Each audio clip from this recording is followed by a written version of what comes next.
Olá pessoal, tudo bem? Aqui quem fala é o Pedro, eu sou escritor e filósofo brasileiro. Hoje aqui na nossa videoaula iremos abordar o tema do livre-arbítrio e o inconsciente.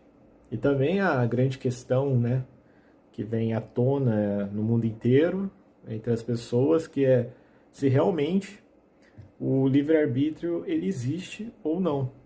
Se o livre-arbítrio é algo real ou apenas imaginário, criado pelo homem, né? E iremos passar por esses conceitos, né, da criação do homem e do que é real. Também mostraremos aqui durante essa aula sobre experimentos que foram feitos e dão algumas certas provas do inconsciente, mas ao mesmo tempo existe refutações sobre essas análises que foram feitas, né, sobre esses testes. Primeiramente, vamos falar sobre o EEG, que é o eletroencefalograma, tá? Esse nome aí bem difícil de se falar. E vamos falar dele, sobre o que é esse EEG, né, e esse exame. Na realidade, esse exame é um exame que mede a atividade elétrica do cérebro, tá? Por meio de eletrodos. Coloca os eletrodos no couro cabeludo e assim, consequentemente, a gente mede a atividade elétrica do cérebro do indivíduo que está ali sendo estudado.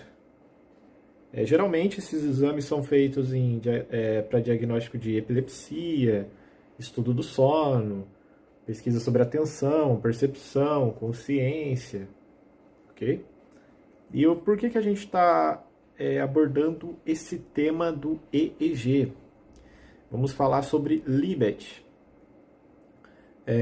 O neurocientista Benjamin Libet, ele realizou em 1980, na década de 1980, acredito que seja em 1989, para ser mais preciso, um experimento, né, que, na verdade, esse experimento, resumindo ele aqui, é um experimento que ele assim, prova, entre linhas, que antes de a gente ter uma reação, o nosso consciente tem já a resposta do que você vai fazer antes de você pensar em fazer, antes de você fazer. Vamos separar isso daqui sobre bases, como é que foi esse experimento. Primeiramente, voluntários observavam um relógio especial, né, com um ponteiro girando rapidamente, e a tarefa era movimentar o dedo sempre que tivesse vontade. E no momento que tivesse vontade de movimentar o dedo, teria que marcar o exato momento, né? Marcar ali, marcando um papelzinho, o exato momento. Um exemplo, deu vontade agora de estralar os dedos, e eu olhei ali no relógio, que é 9 horas, 10 minutos, sei lá quantos segundos, e assim vai. É só um exemplo, claro. E enquanto esse experimento era feito, os eletrodos de EEG monitoravam as atividades cerebrais desses indivíduos.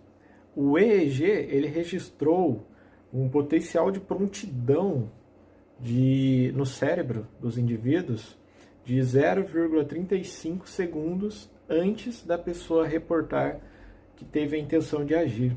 Então, o que acontece? Antes da pessoa marcar que teve a intenção de agir, um exemplo, 9h10 eu tive vontade de estralar o dedo.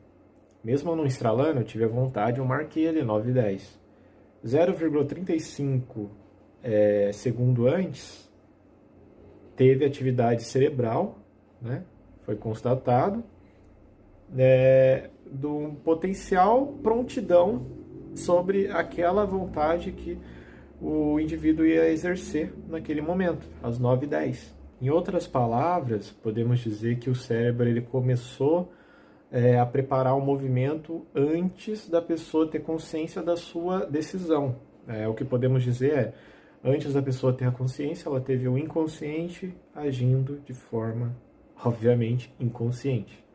Então, o que acontece? Muitas pessoas muitos estudiosos gostaram de atribuir esse experimento, ainda mais na época, para uma resposta afirmativa que não existe o livre-arbítrio. Uma resposta negativa ao livre-arbítrio. Então, muitos começaram a acreditar que o livre-arbítrio não existia por conta desse experimento. É claro que se a gente for analisar o complexo da consciência do cérebro, eu acredito fielmente que somente este experimento não foi o bastante para realizar uma afirmação, uma negação sobre algo.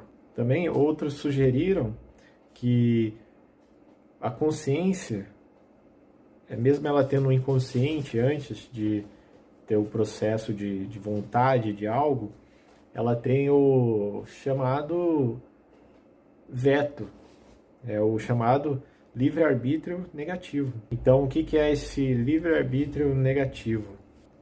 Libet observou que entre os milésimos entre o inconsciente e o consciente, entre o ponto final do que a pessoa vai executar ou vai ter a vontade de fazer, existe milissegundos, e esses milissegundos podem ser os milissegundos de processamento para a pessoa poder se decidir se vai fazer algo ou não. Então, mesmo tendo o inconsciente antes, um determinado momento, tem uma taxa ali entre o inconsciente e a realização final, que são os milissegundos que podem ser ali a chave para poder ter uma tal escolha sobre algo. Então, o que alguns analistas observaram sobre isso é que o inconsciente, mesmo ele existindo ali nessa teoria, né? Então aqui vamos trabalhar com teoria, não vou chegar aqui e falar 100% sobre afirmar algo, que a gente não trabalha com isso aqui numa área que não tem 100% de aprovação de afirmação, não podemos.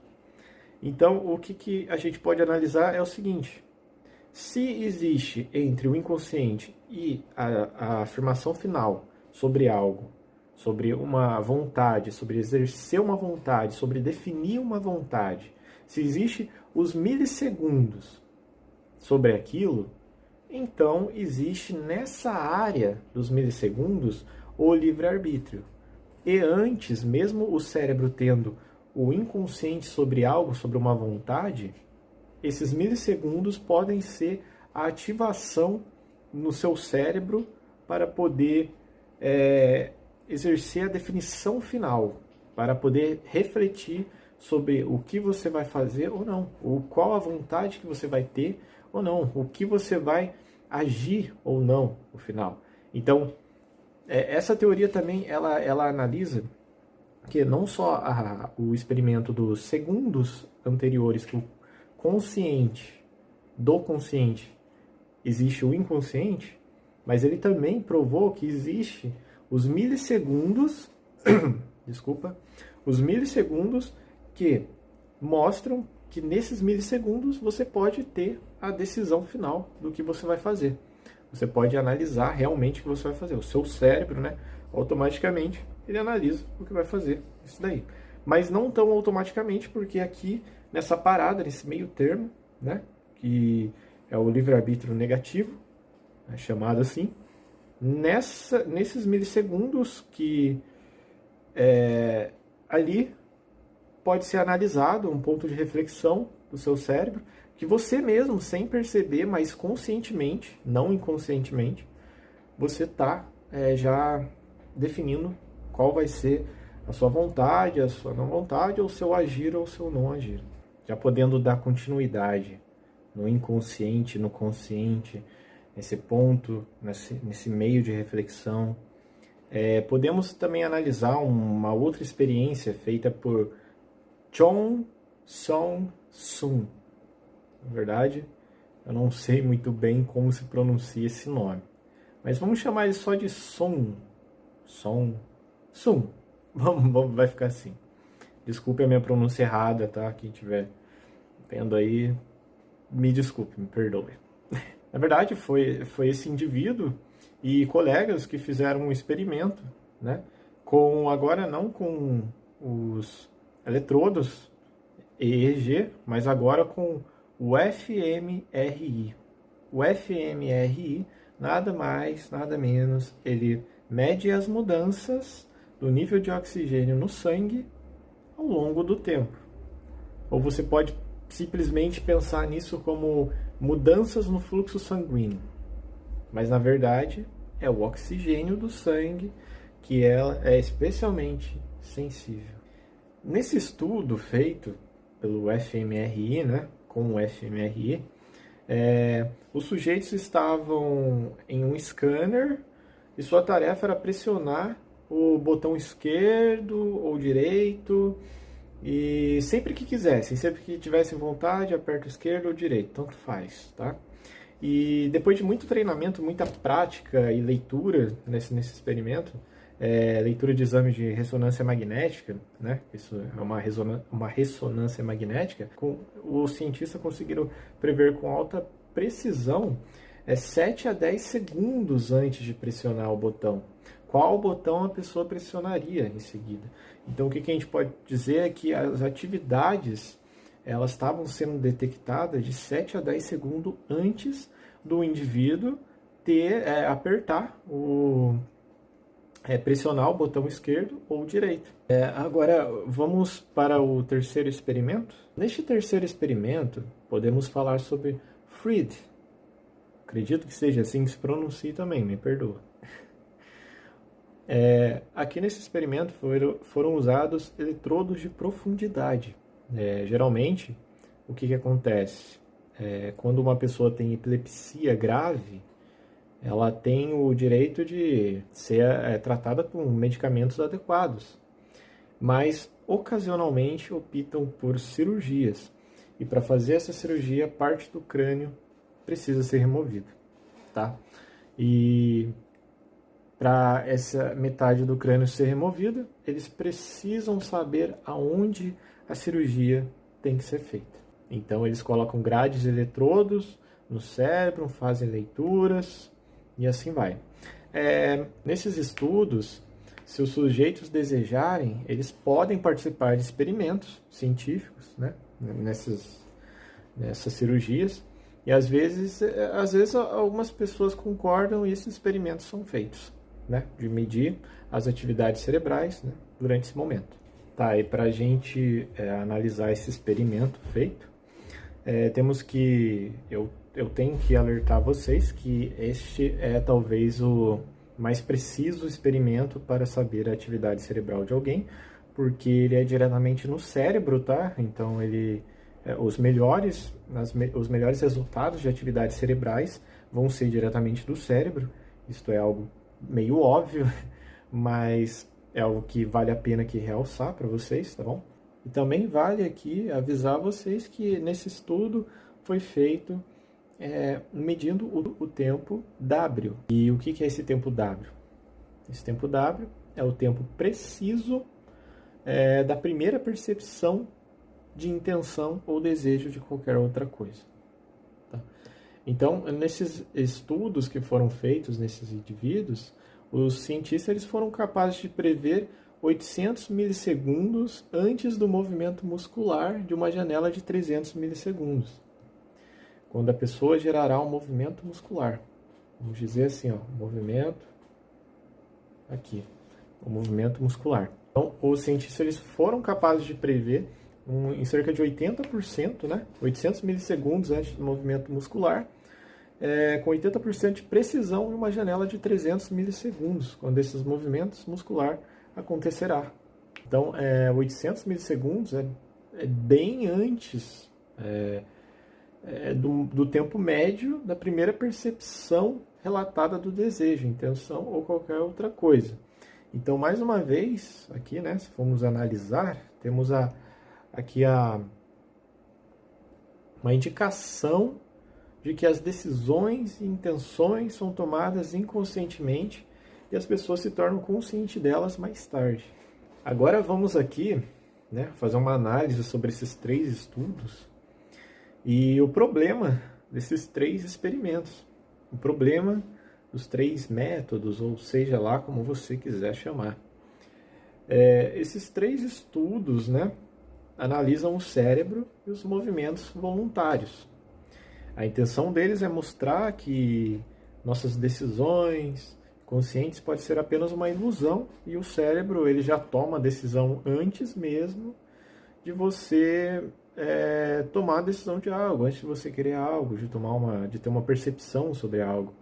Então, se a gente for colocar 100% de afirmação sobre essa teoria, sobre esses estudos, podemos dizer que o inconsciente ali está trabalhando, né? E esse inconsciente seria o seu cérebro de forma automática, de forma que não temos controle algum. Ele já sabe o que vai fazer.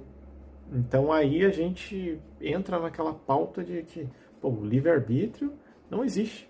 A liberdade de nós, né? A liberdade do indivíduo não existe. É algo que não existe. Agora, o que podemos dizer aqui sobre o estudo de Libet é que é o seguinte: uma análise aqui científica e uma análise talvez também filosófica, vamos dizer filosófica assim por um termo de reflexão sobre essa análise, sobre esse estudo que ele fez na época, é que é o seguinte: esses milissegundos antes que o nosso inconsciente já está trabalhando, ele é chamado de potencial de prontidão. Mas estudos de tempo de reação, em que a pessoa responde rapidamente a um som, mostram que a decisão de agir pode ocorrer muito mais perto do movimento, tipo 200 milissegundos ou menos o antes. Então, de uma forma assim lógica, se a decisão fosse feita, um exemplo, 800 milissegundos antes da tomada individual da pessoa, do que ela vai agir, do que ela vai decidir, então talvez o movimento seria feito mais rápido do que o que a gente pode constar nos estudos de Libet. Então, talvez o que acontece antes do tempo de reação talvez seja apenas uma forma leve e inconsciente da gente planejar algo. Mas assim, é o nosso cérebro planejando aquele movimento que a gente pode dizer de uma forma inconsciente, mas ao mesmo tempo consciente. É algo que a gente aprende sobre aquilo. Outra coisa também que é crucial aqui para o nosso estudo e para a gente determinar nesse ponto de liberdade de escolha ou não, de uma forma inconsciente ou consciente, é o seguinte: esse estudo ele foi feito de forma movimentação. Então, se a gente fizer um estudo onde a pessoa não se movimente, vamos dizer que ela não tenha exatamente nenhum movimento. Ela não tem direito a nenhum movimento, mas talvez só de escolha, obviamente, porque o cérebro vai estar funcionando, né? Vamos fazer uma pessoa viva, né? E se a gente fizer um experimento com uma pessoa que esteja consciente, que esteja viva, mas não possa se movimentar, e não seja um experimento de apertar algo, de pegar algo, de estralar os dedos, de ter talvez uma vontade ali de estralar, de mexer, talvez as atividades cerebrais possam ser ali analisadas de uma outra forma. Então, o que podemos dizer? Um outro estudo aqui de Schultze-Kraft, acredito que seja esse o nome, só tem nome difícil. Ainda bem que o meu é Pedro Santos, é um nome fácil. Mas talvez seja fácil para nós brasileiros, né? E não para outros. Então, me perdoe se eu não estou conseguindo pronunciar o nome desses indivíduos respeitáveis aqui, né? Mas seguimos aí o nosso estudo. Então, vamos lá. O autor ele propôs um experimento com sinais de parada. Stop Signal Task. A pessoa ia apertar o botão quando o relógio chegasse às 9 horas, a menos que o mostrador ficasse vermelho antes das 9 horas. Se o vermelho aparecesse com mais de 200 milissegundos de antecedência, as pessoas conseguiam parar o movimento. O estudo ele foi basicamente assim: o experimento com sinais de parada, Stop Signal Task. A pessoa, ela ia apertar o botão quando o relógio chegasse às 9 horas, a menos que o mostrador ficasse vermelho antes. Se o vermelho aparecesse com mais de 200 milissegundos de antecedência, as pessoas conseguiam parar o movimento. O estudo do Stutz-Kraft de 2016 confirmou isso com EEG em tempo real. Se o sinal vermelho aparecesse até 200 milissegundos antes do movimento, as pessoas conseguiam cancelar a ação. Então, o ponto sem retorno não é 550 milissegundos, nem 800 milissegundos, nem 7 segundos antes, nem 10 segundos, mas cerca de 200 milissegundos antes do movimento. Ou seja, a decisão ainda pode ser interrompida, inclusive por vontade interna. Nesses 200 milissegundos, que por eu falar aqui 200 milissegundos pode parecer insignificante para vocês, mas no termo neurocientífico, 200 milissegundos ou 1 milissegundos é algo que deve ser medido, é algo matemático. Então, nesses 200 milissegundos, a gente tem aquele ponto de reflexão que eu disse para você, aquele ponto de decisão sobre algo. Também aqui, o problema final que a gente pode propor aqui é que nesses estudos foram feitos, né, esses experimentos, eles são de coisas de estralar o dedo, de movimentação muscular e de algo do tipo. Mas, na vida real, vamos supor, em hipóteses assim de casamento, de relacionamento, de atividade sexual, de ter atividade sexual com uma pessoa ou não, de procurar uma pessoa ou não. Claro que isso também entra em termos biológicos, né? Então, não vamos entrar nessa área ainda não. Mas, no termo geral, ela não é analisada e ela não é provada. Ela é provada em termos, assim, podemos dizer, termos que são arbitrárias e sem importância, sem muita importância, né? É claro que, em termos neurocientíficos, isso foi um avanço, pois ele não provou, né, que o livre-arbítrio não existe, não provou assim de forma definitiva, e na ciência a gente sabe que a gente tem que ter a forma definitiva para a gente dizer se algo é ou não, ou pelo menos algo que a gente possa, sabe, uma teoria científica, que a gente possa dizer assim, pô, isso está completamente certo, isso está certo, mas a gente pode estudar isso para rever, né, para tentar achar outras vertentes e talvez isso seja uma base sólida para algo maior, tá? Aí é uma teoria científica, mas isso daqui não foi uma teoria científica porque foi proposto em coisas, em experimentos que não tem tanta importância durante a vida, né? Isso é um argumento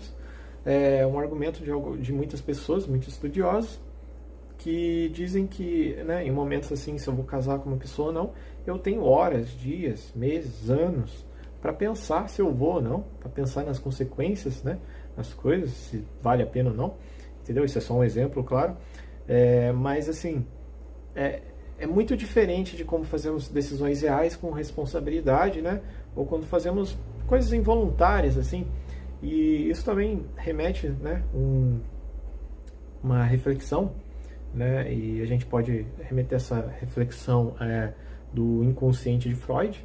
Eu pensei muito quando eu estive estudando isso, né, do livre-arbítrio e do inconsciente, sobre esse estudo de Libet e etc., sobre o inconsciente, né, e o poder que ele tem no cérebro. Mas a gente não tem a prova do inconsciente.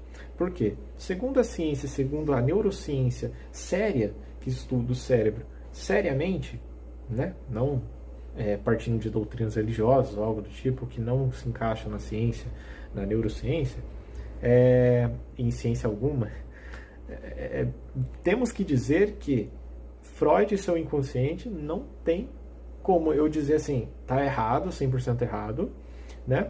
Mas não tem como dizer que está certo, nem 10% certo. Por quê? Porque é o seguinte, o inconsciente, segundo a ciência, ele é apenas o consciente trabalhando de forma involuntária. Porque se a gente chegasse na proporção de inconsciente da ciência, a gente teria que ter provas onde fica armazenada o inconsciente, né? Então a gente chegar aqui à conclusão que eu estou tomando decisões, eu estou jogando para fora minhas emoções porque está guardada, armazenada, a gente sabe que está armazenada no cérebro. E isso é algo consciente, a gente sabe daquilo. Aquilo aconteceu um dia, aquilo veio de forma real para nós. E claro que isso pode determinar ações morais, éticas, isso pode agregar em questões políticas e tal. Então a base inconsciente, ela é uma base muito assim, fantasiosa, né? Ela é algo assim simplório, ela é algo simples para explicar algo complexo, vamos dizer assim. Então temos que tomar muito cuidado quando a gente fala essa palavra, quando a gente expressa essa palavra inconsciente. O inconsciente nada mais é do que o consciente trabalhando. Agora aqui, ó, temos aqui a professora aqui de plantão, que ela veio aqui analisar se eu estou dando uma boa aula. Então deixa o like aí para ter mais conteúdos assim, tá? Ela vai fazer uma dancinha aqui do TikTok para vocês. Brincadeiras à parte, pessoal, mas a gente tem que tomar cuidado com essa palavra inconsciente. Então, o que a gente pode concluir com a análise desses estudos é que o seguinte: mesmo algumas decisões elas sejam inconscientes, elas não determinam, elas não representam as decisões complexas da vida real. Mas é claro que esses estudos, eles são muito importantes, foram muito importantes, ainda são muito importantes em questões de reflexão sobre a neurociência, sobre o livre-arbítrio. E o que podemos concluir disso cientificamente? Cientificamente, na verdade, muitas pessoas aí que estão vendo o vídeo e que estudaram sobre isso também anteriormente, podem ter concluído que o livre-arbítrio realmente existe. E cientificamente, nós podemos dizer que essa palavra livre-arbítrio não existe, pois livre-arbítrio já chega a uma complexidade religiosa, né? Mas podemos dizer que a definição de livre-arbítrio, de ter a escolha de algo ou não, isso sim existe. Nosso cérebro, a gente tem o poder de ter aquela decisão, sabe? E isso pode ser agregado, na verdade, sempre vai ser agregado de coisas anteriores que vieram, né, na nossa vida e nos fizeram tomar a atitude final, tá? Então é isso que eu quero que vocês concluam na sua mente, que o livre-arbítrio existe, mas na neurociência o livre-arbítrio não é algo religioso, algo fantasioso. Ele é só, talvez aí, ele só é usado talvez porque muitas pessoas na sociedade, né, atual usam esse nome, livre-arbítrio, mas nada mais é do que a liberdade de escolha que todos nós temos, ok? Então, é isso, pessoal. Essa foi a aula de hoje. Essa foi aqui, mostramos os 3 estudos, né? Os experimentos científicos, neurocientíficos, que não são experimentos totalmente complexos, né? Mas vale aí a análise pessoal de vocês, a análise filosófica de vocês e a análise científica, sabe, de cada um. Então, eu agradeço a todos que ficaram aí até agora.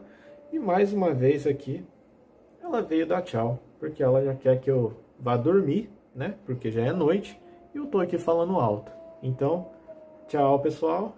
Deixe um like, se inscreva no canal e comentem aí o que vocês acharam para mim poder estar melhorando cada dia mais. E não deixe de acessar meus livros, tá? Tá todos aqui na descrição aqui, é só apertar no link e você vai ser redirecionado lá. E você pode dar uma visitadinha para ver se você compra ou não meus livros. Em breve vai ter mais. E muito obrigado.